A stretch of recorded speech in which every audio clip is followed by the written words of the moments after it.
Welcome to Awesome on Bike. Here we see a shot of Rich Oliver on one of Kenny Roberts' Marlboro 500cc GP bikes at Moroso Park a couple of years ago. And there's Chuck Graves, who's going to be doing quite a bit of our Awesome on Bike. We're just giving you some shots. There's Pocono. There's Rich Oliver coming underneath Chuck in the banking at Pocono. And we're starting off with a little exterior view.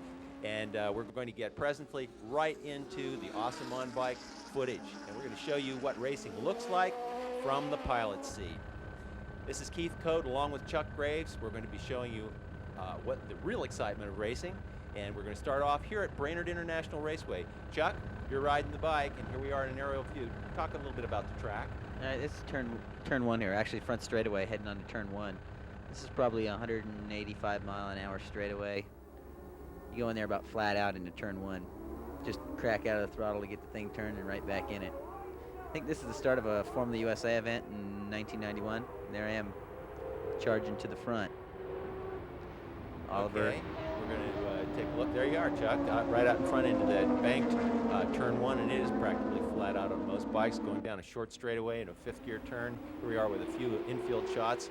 So again, we're giving you an exterior viewpoint of Brainerd Raceway before we get to the in the pilot's seat shot that Chuck Graves is going to show us from his bike.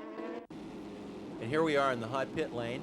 You'll see the start of the endurance race going by out there, and Chuck's going to go out and warm up some tires. Chuck, here we are at Brainerd. You're going out onto the track at the tail end of this thing. Tell us what you're doing. Right, well, originally we went out here to get some footage for the TV show, and so WERA let us go out there, but we were actually doing some tests on the bike also, so that worked out good for us. Here's turn one, probably a flat-out six-gear corner.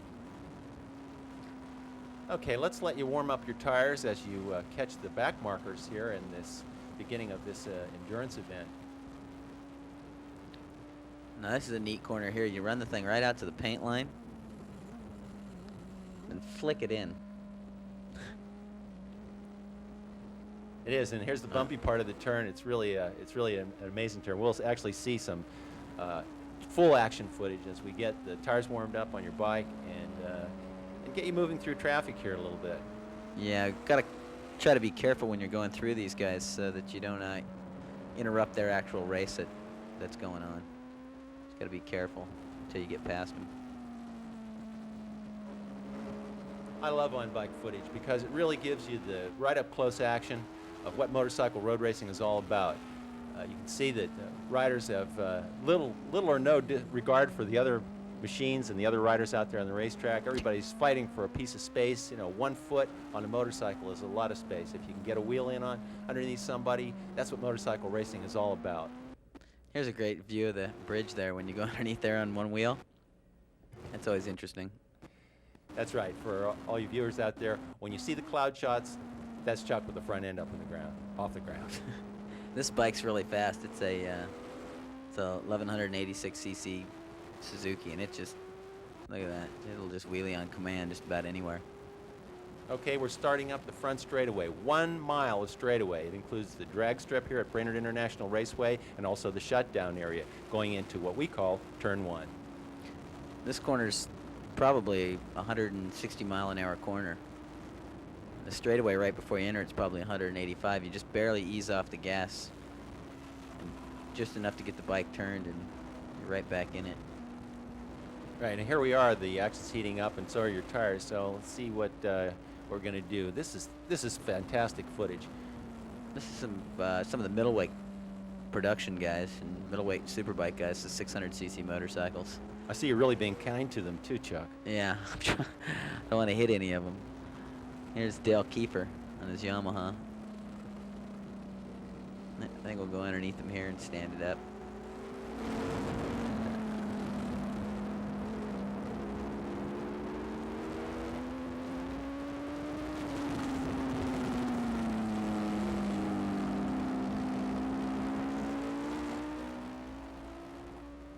This is the infield section, nice wheelie of Brainerd International Raceway, and this is Chuck Graves on bike on the Team Valvoline Suzuki, running down the last couple of turns here at the infield section of Brainerd International Raceway, and then moving down a short straightaway and back onto the big front straightaway. Chuck? All right, let's take you for a lap around this thing here.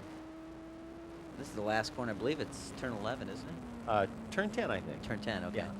Yeah. Sometimes I get mixed up on how many corners I got to do.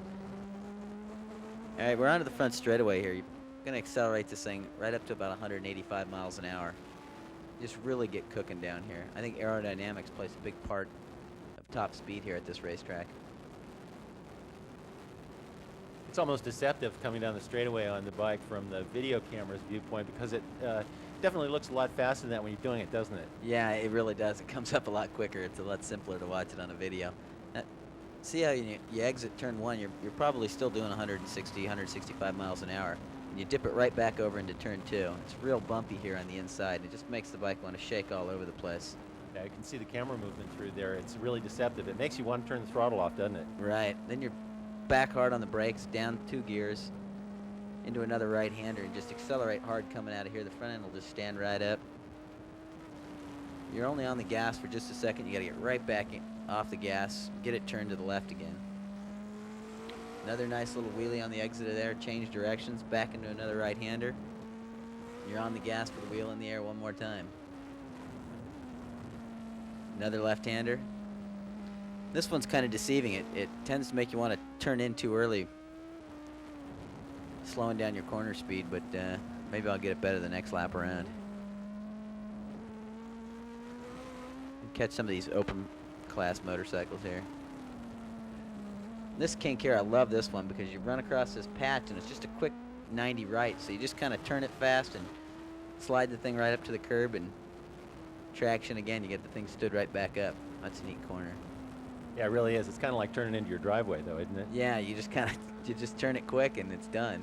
It's a 60-mile-an-hour pass into your driveway. I think Gene Romero said that years ago. Well, what is road racing like? It's like turning into your driveway at 90 miles an hour. This front straightaway is great. I mean, you're on here for the longest time, and it kind of dips down when you get to the end. It makes it hard to see into turn 1.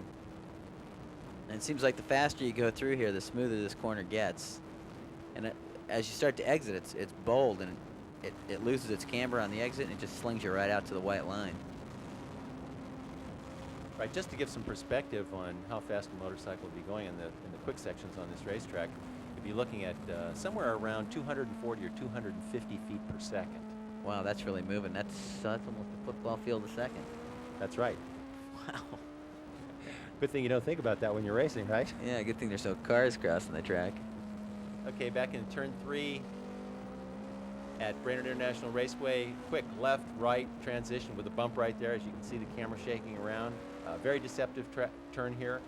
You always wind up with about 5 or 6 feet and wishing you'd gone 5 or 6 miles an hour quicker.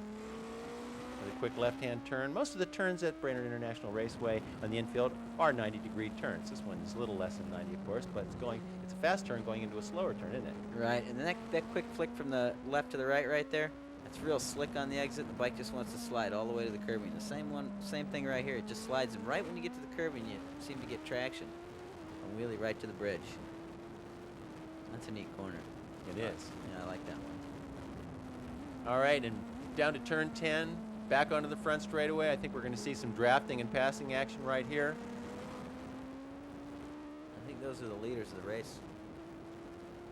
Yep, Wes Cooley and Team Motorsport. Good draft.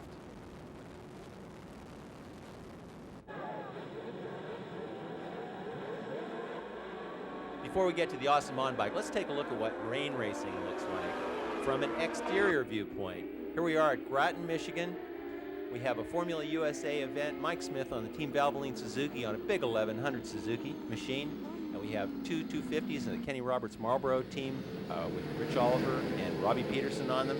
And Mike Smith has got the whole shot. And we have a very interesting situation here. We're going to show you what it looks like, again, from the side of the track, what it's like to ride in the rain. Full rain tires, definitely. And we have some very wet conditions here. And in fact, it gets wetter. Chuck, how do you feel about rain racing?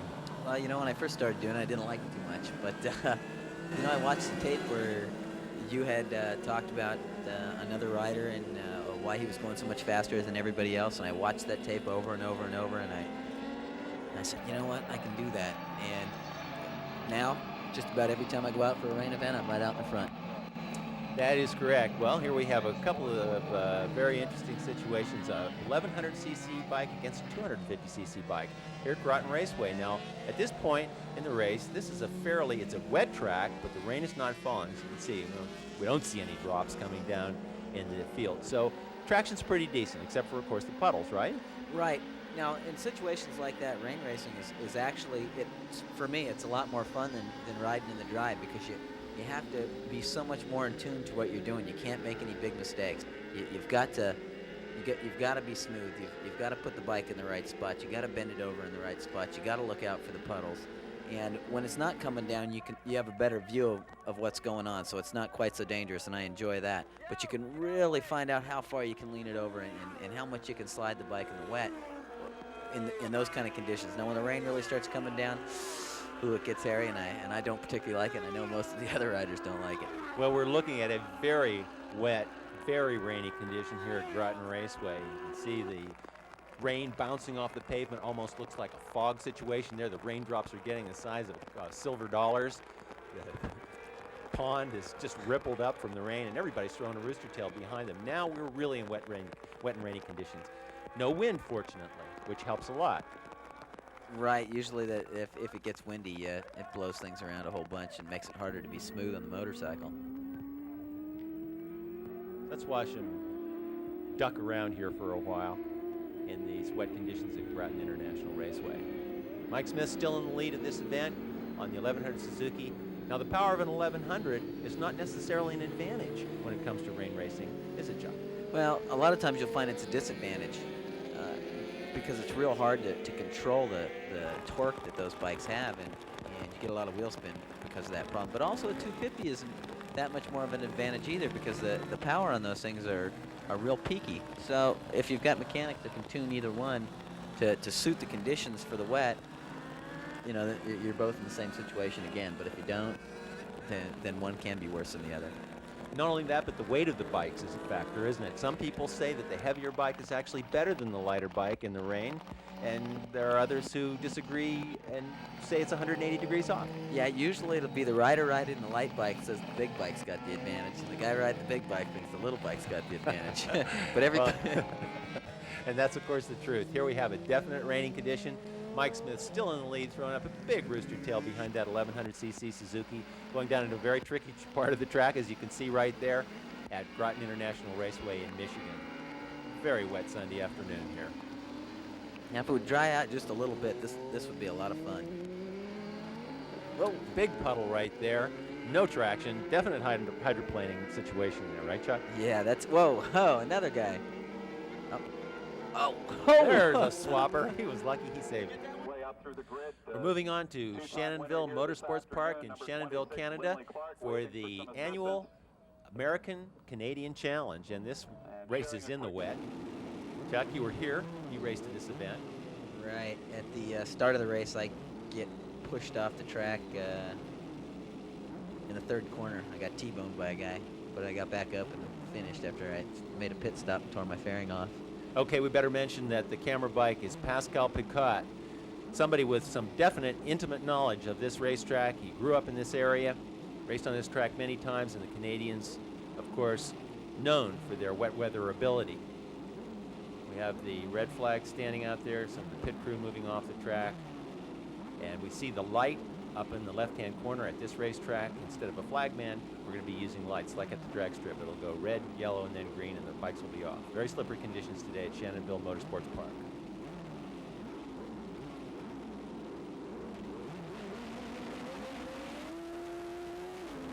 And they're off. And they're off, and we have a very interesting situation here in turn one. We're going to show you the on-bike footage, and then we're going to bring you back and show you what happened from the exterior camera point of view, because it was a real herd going into turn one. Watch Jeff Gaynor here. He's just so much smoother than Pascal. He's using wider lines. He's just doing everything right. Jeff Gaynor, also a man with some intimate knowledge of the Shannonville racetrack. As you can see, the Shannonville track, like many other asphalt road racing tracks, has got tar seams, patches.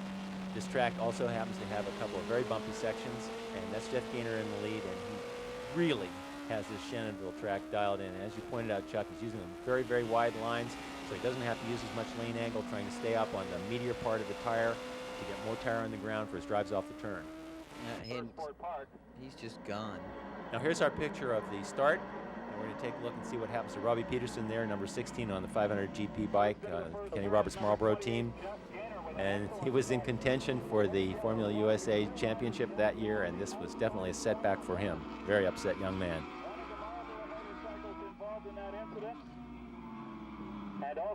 That looks like he's going to try to get it going again. Jeff Gaynor, the Canadian rider, with very, very good display of his intimate knowledge of this Shannonville track. But here's Pascal Picotte, another person with some incredible knowledge of this racetrack, definitely under pressure by number 23 machine. Looks like he's going to get past here, Keith. He may. We're going to go back to the on-bike and see how it goes out there on the track. Good drive off the corner. There he is. Our mystery rider, number 23, who's riding one of Ruben McMurder's bike. Very keen competitor up in Canada who went to team manager position. And he has gotten by Pascal Picotte and looks like he's really on the charge. Now, this part of the track looks a little wetter than the other section of the track, which is something that's a very interesting situation when you get into rain racing, isn't it, Chuck? Yeah, when you have one side of the track that's drier than the other side of the track, you tend to get into a groove where you're going a lot faster, and then you get to the section where it's a lot slipperier and you end up on your head if you're not careful. Well, our mystery rider on bike number 23 is definitely on the charge. This is the fastest turn on the racetrack, turn number 1. It's very bumpy. You definitely get to wide to the outside and coming in on fairly hard brakes. Well, our mystery rider did charge a little too hard. And off the track he goes. Pascal, it's back in second now. There's our number 23 getting the bike. It looks like he did not drop the machine, and he's back into the race. Pulling back out into traffic with muddy tires. And there's Jeff Gaynor. Well, he's just got a big lead on everybody.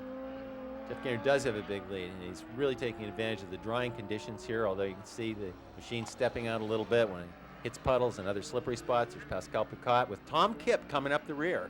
Tom Kipp, a very excellent American rider. The Ohioan has placed very well in American Motorcyclist Association Superbike competition, and here he is. There he is. He got by Pascal. Right. And this is a real slippery corner here coming off the back straightaway. Oh, up onto the curbing he goes. It's a little deceptive from the on-bike position here in Pascal Picotte's machine. Rain coming up against the bubble. Pascal doing everything, of course, to try to catch Tom Kipp again, figuring that he should be able to beat Tom Kipp because Tom Kipp's in Ohio and he's been racing in the United States. Not much rain experience coming onto the front straightaway here. It looks like Kipp is really getting the drive on him. Yeah, Pascal's looks like he getting on the gas. Oh, Kurt Hall's down. Kurt Hall, one of the Team Valvoline Suzuki riders, a guy who rarely falls, really shows us just exactly how tricky this rain condition is here at Shannonville Motorsports Park. And we're back with Pascal, and what I was trying to say before was it looks like he's getting a little aggressive with the throttle coming off and really getting that thing stepped out. See if we... Right, Pascal Picotte, a French-Canadian, and at this point in his career, didn't speak much English, but he does understand how to win. And letting Tom Kipp get in front of him was probably not something that he wanted to have happen. They have lap traffic in between them. Picotte catching back up to Kipp on the hairpin going onto the back straightaway. Looks like he's going to move over here to try to get into some drier pavement conditions so the tire doesn't spin so much. Didn't work. Definitely, Kipp pulled away from him on that, just running the normal line up through the straightaway section. Looks like Pascal got through that corner real well at the end of the straightaway. It looks like it might have made a little bit of that time back up. He did, for sure. Tricky section through here, lots of bumps, very bumpy and hard on the brakes going into this left-hander. Very tricky. Looks like Pascal knows that the line is a little bit to the left. Tom Kipp with a really beautiful line around this double apex hairpin coming onto the front straightaway. As you can see, there's a wall right on the outside of that, so you've got to do it right. Yeah, there's no making a mistake there. Oh, Pascal getting back a little heavy on the gas. Got the rear end stepped out. The camera shaking there definitely indicates there was a little almost swap going on. You've got to be real careful in the wet here, too. These painted lines get slick. If you get it running a little bit too far inside, you can get yourself in a lot of trouble. Exactly. Well, there's Pascal definitely making a charge on Tom Kipp. Underneath Kipp, going into the left-hander. There he is, a little exterior view of what Tom Kip looks like, as he's overtaken Pascal Picot on our camera bike. Pascal Picot, the local French-Canadian, takes it back. Yep, and there's Pascal getting sideways again. Definitely treacherous conditions in this sort of half wet, half dry, well, not quite dry, wet conditions here at Shannonville Motorsports Park. These conditions are far better than what we just saw over there in Grattan, Michigan. Most definitely. This is the last lap here. Last lap, nice Big wheelie wheelie. by Pascal, setting it down, second place. He's happy with that. Okay, let's take a look at some starts. The start's very important in a motorcycle road race because if you get stuck in traffic, the situation is likely that you'll be stuck there for quite a while. The front runners will be gone by the time you get back on the gas. Right. So we take a look at very different starting styles there. Some guys with wheelies, some guys starting out early. Here we have a bit of a race, Road Atlanta Raceway.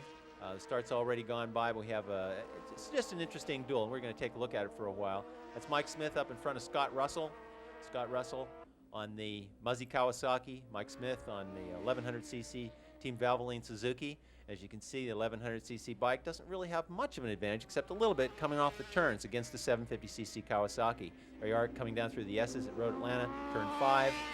This was before Road Atlanta got repaved just last year, and the track was extremely bumpy. Chuck, you've raced there a number of times. What do you think about Road Atlanta? Well, you know, I never liked it before. But now that they've repaved it, gotten rid of all the bumps, and it's a lot wider, and you can use a variety of lines throughout the course. Yeah, I really enjoy it now.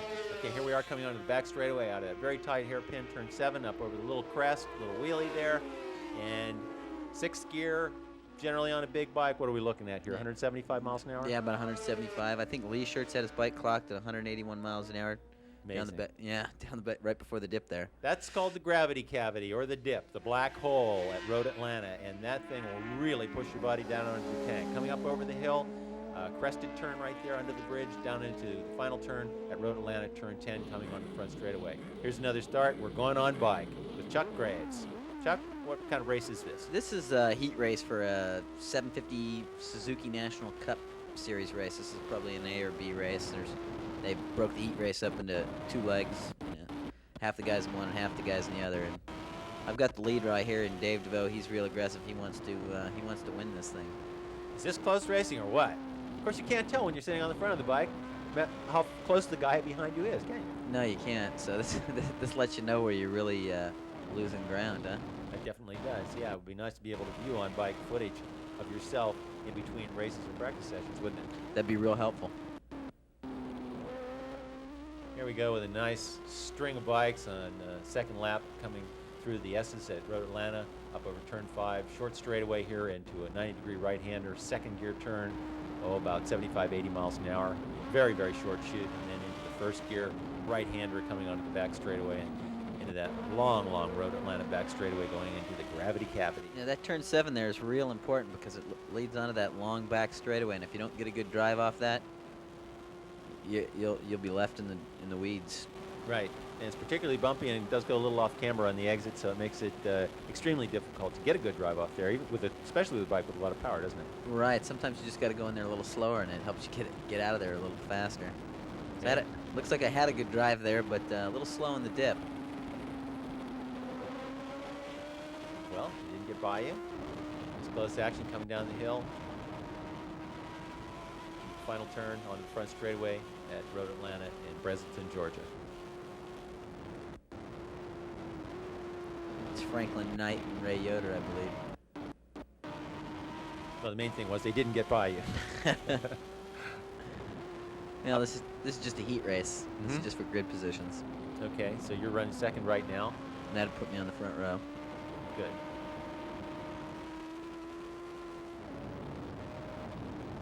These S's are real tricky here, a little off camber.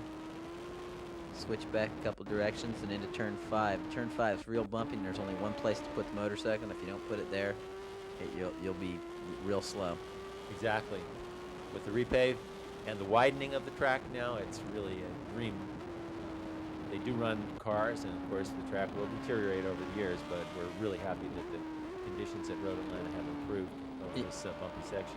Right, now you can put the bike just about, in any position and still make that particular corner work for you. Here we go, an attempted draft and pass. You sucked up in your draft, ready to get the slingshot. Couldn't make it by you, Chuck. No, it's probably because he didn't have the good drive coming off. Let's slip over to Willow Springs for a lap with Chuck Graves on an 1100 Suzuki. This is a couple of years ago, Chuck, and we're going to take one lap and then come in for a pit stop and see what a pit stop looks like from the bubble.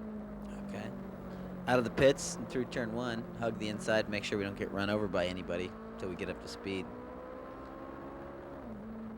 This racetrack from this camera view, it almost looks like you're in a fighter jet or something. It's the track's real flat and there's no real reference points. The dirt almost looks like it's part of the track.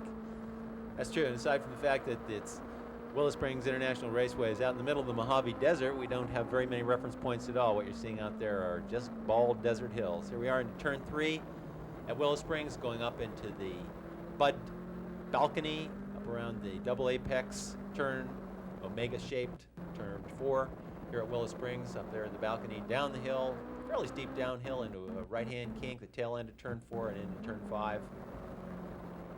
Another double apex turn, up the hill, into the crested, actually fairly dangerous turn 6, leading onto the back straightaway, a little drop off at the end of it, and here we're going to get up into 6th gear for the kink, turn 8 and into turn 9 at the end. Eight's a pretty neat corner because it really separates the guys that are willing to carry real high corner. Whoa, look at that dust out there. Yeah, it's just really windy. Really blowing. It looks like the bike is shaking around. You can see the triple clamps moving on the machine, not only from the bumps, but also from correcting for the wind, isn't it? Yeah, it's real windy out there. So let's pull into the pits and show you what it looks like doing a pit stop with the Team Valvoline Suzuki crew.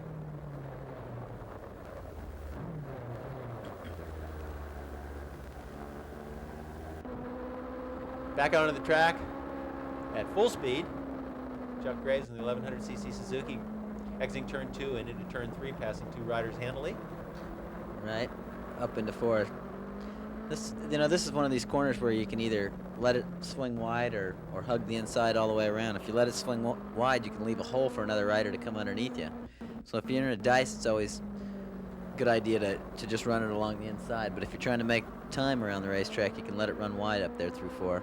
Another good pass going up for the transition from turn 5 to turn 6, over the crest at 6, and down the back straightaway. Looks like you're just going to drive off into the Mojave Desert there. Yeah, if you make a mistake, you'll end up out in Temecula. Very little banking to this turn 8 section at Willow Springs Raceway. It is about 140, 145 mile an hour turn, and usually fairly bumpy. At the tail end of turn 8, we have turn 9, and actually turn 9 being sort of just the hook at the end of it. It's the decreasing radius part of turn 8, but it's a very important turn at this racetrack because it leads on to here, the front straightaway at Willow Springs. And off to Seattle International Raceway, long front straightaway, another drag strip situation, coming into a kink right-handed. It's about 185 miles an hour. Chuck? Right, that's what they were clocking us at. Okay, we got a double apex turn 2 here, and then we go through what they call the steps at Seattle International Raceway, down the hill, through a very, very tight right and left-hand S kink situation. Well, actually, a very, very tight S first gear. And it's real bumpy down here when you're getting on the brakes. Try to bend it over and the track's real eaten up. They call that like a rat nest effect. You can see that. Right. There's Rich Oliver, Robbie Peterson just behind him, and Scott Russell in the background. He'll be coming up here eventually, or at least he should. These guys on faster bikes than you here? No, these are 250cc Grand Prix bikes, and their bikes get around there pretty good though. Okay, so they definitely get through the corners very well. Not quite the same acceleration as an 1100 Suzuki or a 750cc Kawasaki. You see Scott Russell testing and looking at. What are we in practice here, Chuck? Yeah, we were getting some footage for. I don't know. Dusted him off. Woo. Yeah, something for the TV at the time. Okay. And you can see Russell starting to peek up through the background right now. All right. Right-hander coming out of the staging area onto the front straightaway. As you can see, it runs right into a wall. That could get your attention. Yeah, that's a real dangerous part of that racetrack. They've slowed that down quite a bit now. Mm-hmm. by adding a chicane. Here we are at about 175, 180 miles an hour.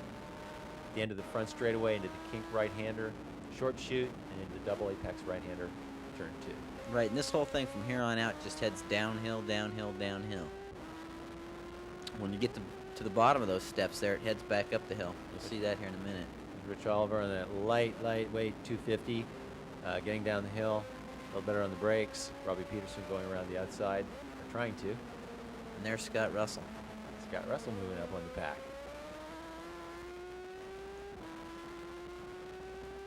Coming up out of the steps there. Comes up over a rise here. Then it drops back down a little bit in through a dip. Not quite like the one at Road Atlanta, but it's still a dip. Raises back up and through a quick kink here. Let's jump back to Road Atlanta for a second. We have really beautiful on-bike footage here off the back of Chuck Graves' bike. And this is a, what race? 750 Supersport? Right, this is another one of the Suzuki National Cup 750 Supersport races. You can see in the background there Michael Martin, Tommy Lynch, Mike Smith is back just a little ways. Seems like I get a real good start here. You definitely got a really good start there. You pulled up about 15 bike lengths on the competitors down through the S's here at Road Atlanta. You're pulling away even better. Yep. Seems like I slowed down quite a bit right here going up into 5. It's real bumpy and I don't seem to get through those S's that well. Okay, we see Tommy Lynch, one of the national competitors on his 750 Supersport bike, the Yoshimura machine, coming up, and it looks like he's got some power on you, Chuck. Yeah, he just went right by, didn't he? Yes.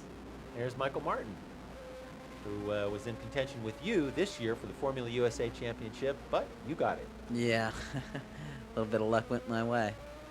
Okay, onto that long Road Atlanta back straightaway again. Michael Martin getting about the same drive as you. It looked like you were able to hold your position there, and he's not able to pull up on you in the draft, so it looks like your bike is actually running pretty well. Yep. Yeah, my bikes have always seemed to run pretty good. Okay, and then here we're down into the gravity cavity where you were having some trouble getting your bike steered and having to roll out of the throttle a little bit, and Michael Martin definitely took advantage of that, went up the hill, and got by you. Right by. Here comes Mike Smith. He's looking real good down through turn, what is it, turn 12? Turn 10? Yes.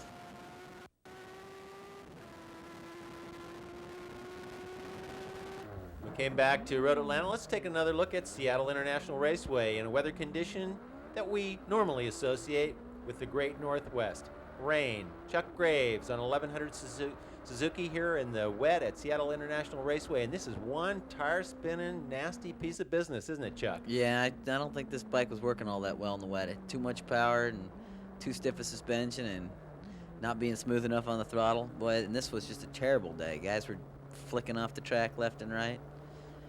There's Joe Pittman, a local Northwest racer, sorry. Joe Pittman, very familiar with the Seattle International Raceway, and definitely an ace up here. He can go very fast. He does know how to let it hang out at Seattle. Yeah, he does. And there's Wes Cooley there, too. I think I'm going to try to get around the outside of him here. I end up getting a little wide. See, the really slippery through there. The bike just wants to fall right over. Right, it's a tricky piece of business in the dry. In fact, as you pointed out earlier, very bumpy through this section of the track that they call the steps. And also those rat nests where the pavement gets eaten up. It's like polished rocks you're trying to ride on. Mm-hmm. You can just hear that motor spinning up. It's vicious. It sounds like it's on the rev limiter half the time, but there's no traction out there. Yeah, exactly. And it's hard to keep it off the rev limiter when you haven't got any traction to keep the thing from over revving. Well, no traction had something to do with how you had your bike set up that day, didn't it, Chuck? Yeah, I this was a big learning curve for me. This is probably probably the third race I ever rode in the rain. And after this, I decided I was gonna figure it out. And this is the tape actually where you commented on Scott Russell's riding, and I started following some tips from that. Okay. Well, there are a few things. Certainly, one of the tips riding in the rain as opposed to dry is to set up the suspension a little softer because you can't get the bite. The tires don't actually have the grip, so you don't really need the stiffer suspension. Right, you need to soften it up so it'll give and get a little bite. Whoa, real slippery coming onto that front straightaway there. Absolutely, that's the beginning of the drag strip at Seattle International Raceway. A very slippery situation even in the dry, but with the painted lines and with the fast tack or whatever they call that adhesive, that gets very shiny with a wet condition on top of it. It's hydroplane city. Yeah, you can't get hooked up at all through there. And as you can see, that what you can see through the windshield here is about how the conditions were there. You couldn't see a thing. It was just coming down, and it gets worse and worse throughout the race. Okay, here we are with the front view of Seattle International Raceway in the rain, going down the hill into the steps. A fairly steep descent for a racetrack, but a very bumpy, treacherous situation down here in what would be turns 3 and turn 4. Leading Wow. onto a short back straightaway. You got a little sideways there, didn't you? Yeah, it's real slippery over them marbles there. Okay.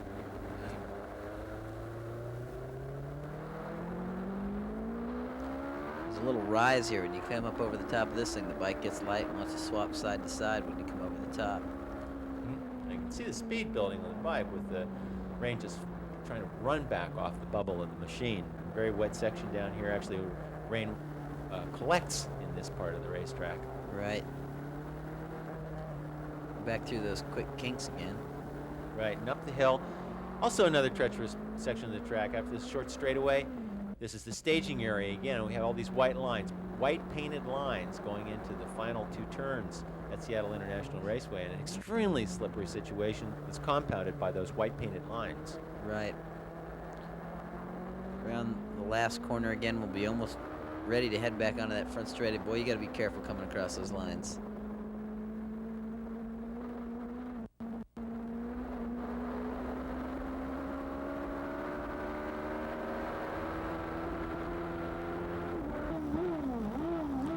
All right, let's wrap up this awesome on-bike camera tape with a couple of laps at Topeka International Raceway. Chuck Graves again. What is this, Chuck? A Formula USA or is this Super Sport? No, this is from the USA.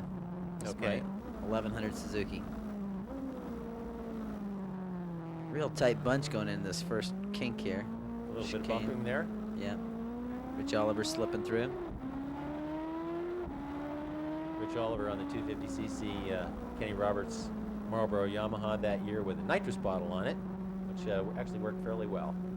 Wes Cooley slipped by you there going in through turn 3. It's looking a little bumpy there. A little bumpy, yeah.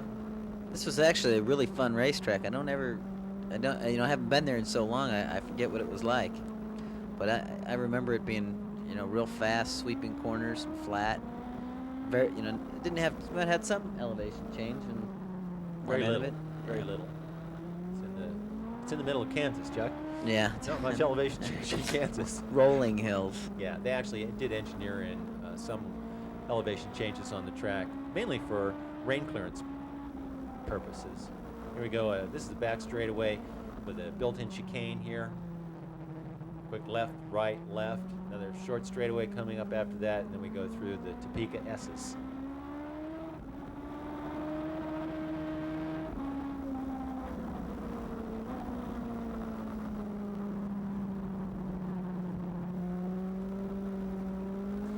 It's kind of nice to look back on some of this early Formula USA racing.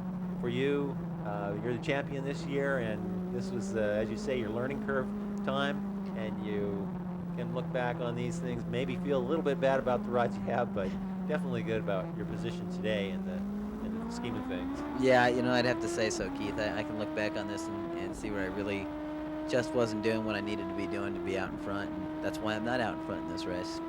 Well, Chuck, good luck in the future. We'll just let this roll down to the end and take a look here at the final few scenes. Thanks, Keith.